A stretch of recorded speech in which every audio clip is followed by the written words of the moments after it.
Hey guys, Davey here from phonebuff.com, and in this video I have a comparison for all you Sprint users between the HTC EVO 4G LTE and the Sprint version of the Apple iPhone 4S. So I'm just going to be doing a speed comparison test here. We're going to start with the boot up, so I'll go ahead and turn on both phones at the same time. So 1, 2, 3, hold it for a couple of seconds, and let go.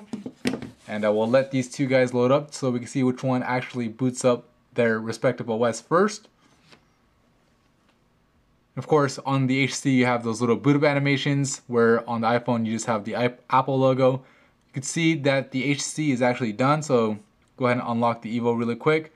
Got our widgets, got our home screens loaded, and a little bit of stuttering, but now for the most part we're done. Wi-Fi is connected. We're pretty much good to go. We're still waiting on the iPhone 4S. There you go. And unlock this guy and it's ready. So obviously, winner of that test is the EVO 4G LTE. Let's go ahead and run a few applications. So you can see in the background, there's no running apps on here, on either phone. And of course, it's a fresh boot. So let's go ahead and run a couple of apps. The first app we'll run is the dictionary app. Now keep in mind, we are comparing two different OSs, iOS and Android. So the apps are gonna be written a little bit differently, but this is the best way to really determine your real world experience you'll get with each phone. So let's go ahead and open up dictionary at the same time if I can. So 1, 2, 3. So load it up first on the EVO 4G LTE. Load it up second on the iPhone. Let's go ahead and go to the next app. We'll do Flickster. So 1, 2, 3. Again, load it up first on the EVO 4G LTE and second on the iPhone 4S. Let's go ahead and go to the next app. We'll do Score Center. So 1, 2, 3. And again, we got another win for the EVO 4G LTE. So far it's winning 3-0. The next app I'll open up is the Wordpress app. So we'll do Wordpress, 1, 2, 3. And looks like the iPhone actually beat it out, but because this actually loads up more content, I'll call that a tie, because on the iPhone it just loads up the website and then I get the content. So a little bit different, but if you really want to be technical, the iPhone technically gets that win, but I'd call it closer to a tie based off the apps. We'll go ahead and open up the calculator. So where's the calculator in this case? So 1, 2, 3. And load it up a little bit faster, I believe, on the iPhone 4S, but that was too close to call. You guys can be the judge of that. You guys can write it down in the comments if you want. And let's do the camera, because that's obviously something you're going to be using a lot. We'll just go ahead and try to launch the camera on both phones. So I'm going to try to tap these guys at the same time. 1, 2, 3. And really close. I mean, the animation was first on the iPhone 4S, but I'm not sure if they actually opened up at the same time, or let's go ahead and try that again, because I wasn't paying good enough attention. You guys can be the judge. Let's go ahead and open up one more time. So 1, 2, 3.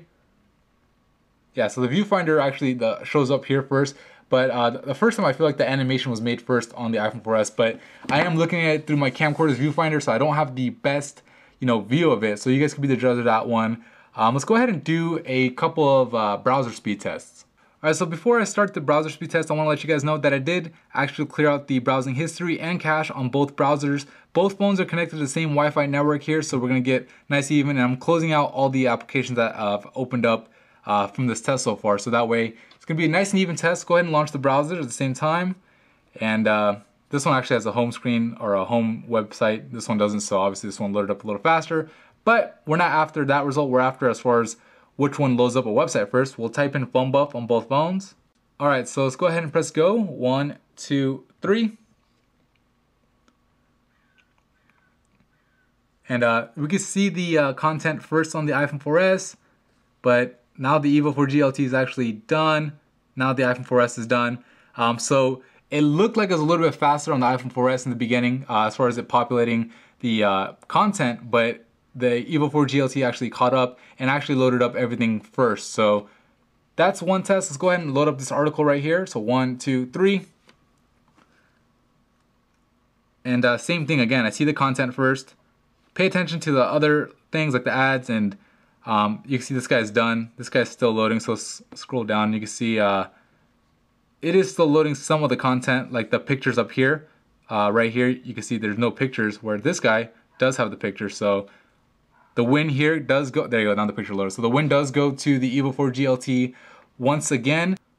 Alright, so let's go ahead and try another website. We'll go ahead and go to Engadget. So type in Engadget. Alright, so let's go ahead and hit go at the same time. 1, 2, 3. There you go. So it finished a little bit faster on the EVO 4G LTE. Let's go ahead and try to load up the full site. This will probably give us the best idea. So let's go ahead and hit desktop at the same time. 1, 2, 3. And this time the content actually populated first on the EVO 4G LTE. All the advertisements and whatnot are done. There you go. So this guy is done. You can tell this guy is still loading some of the things up. Obviously the status bar just finished right now. So anyway, that's the test as far as the browser goes. Overall, I mean, we pretty much have a unanimous winner. The EVO 4G LTE does beat out the iPhone 4S. So if you're on Sprint and you're looking for the fastest phone, not necessarily the best phone, I mean, that's obviously personal preference, but if you're looking for the fastest phone, definitely have to give the edge to the EVO 4G LTE. Definitely is going to give you faster speeds as far as the processor goes, and we're not even talking about, you know, the 4G LTE, which is going to be running on Sprint. Obviously the iPhone 4S doesn't have that yet. So anyway, that's it from me in this video. If you found it helpful, please hit the like button and subscribe to the channel. Thank you.